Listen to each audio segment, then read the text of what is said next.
Laptops! They come in all shapes and sizes.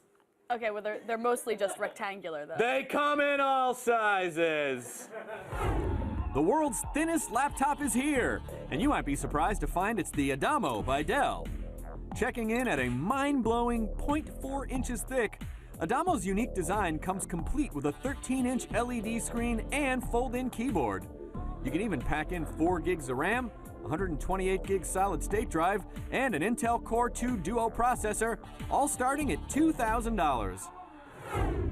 Believe it or not, I am holding a laptop in my hands. What? Look, now you can see it. Now you can't. Now you can see it. Now you can't. There It it is the goes. world's thinnest laptop, or at least it feels that way, at least. Yep. It is as thin as the length of a fingernail. It weighs only about 3 pounds. It's got a very stylish brushed metal case. It feels really sturdy. How do you think it compares to the MacBook Air? Because that's what we all need to know, right?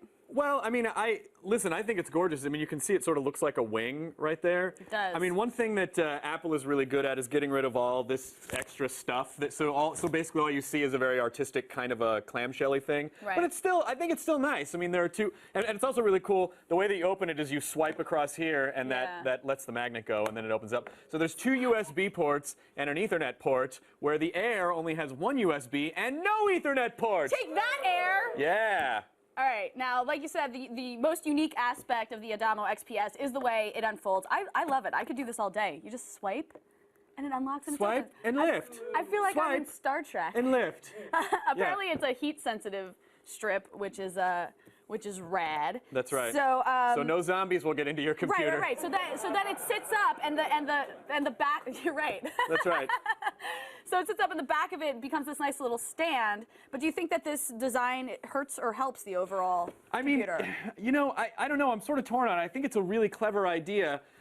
It feels a little more natural to have the keyboard at an angle when you're typing, as you know, and the keys are large and spaced out well. But the laptop kind of slides a little bit when you're typing vigorously. I mean, if you're just typing slowly and down, it'll hold. I mean, there's little kind of nubs, these little rubber nubs that'll hold it in place. Right. But if you move your hands and arm, you need to change the angle of the screen. It is kind of shaky. Yeah. It gets kind of shaky when you're typing. And then you need to change the angle of the screen to eliminate glare, because you're constantly catching glare from it, and it gets a little irritating. The touchpad is also kind of large, which is good, and it can do gestures like pinch and zoom. You'll have for you pinch and zoom files. Overall, there's been lots of pinching and sliding. There really and wiping has. on the show today. But the design works, and it is interesting, although it may not be the best in all conditions. Like, you didn't have a problem with it when you were typing on your lap. No, I liked it on my lap because the keyboard. I liked it on my lap.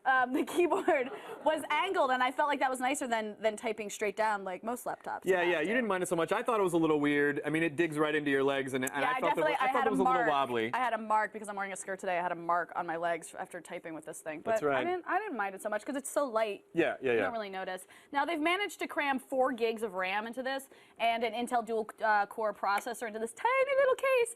It runs Windows 7. So does this translate into high performance? That's what's the most important thing, right? It really, really does. Now, That's in our great. normal PC Mark Vantage test, it scored super high for thin and light laptop at about 4,400 points.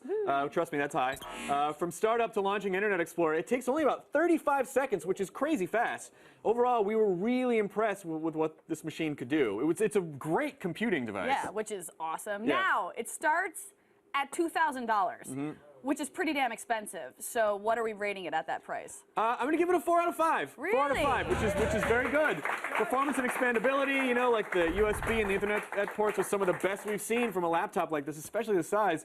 But I still feel like the design needs a little bit of work. It just still feels a little flimsy when you're typing on it, and I wasn't thrilled about that. But otherwise, Dell, you did a really great job with this, and congratulations. It may also give me an eating disorder. You think so? Because your computer is so thin? It's so skinny. Look at it. It's pretty rad. It's pretty nice. Well, that's it for Gadget Prawn. And remember, for even more on the latest news on computers and games and tech, why not just go over to g4tv.com/thefeed.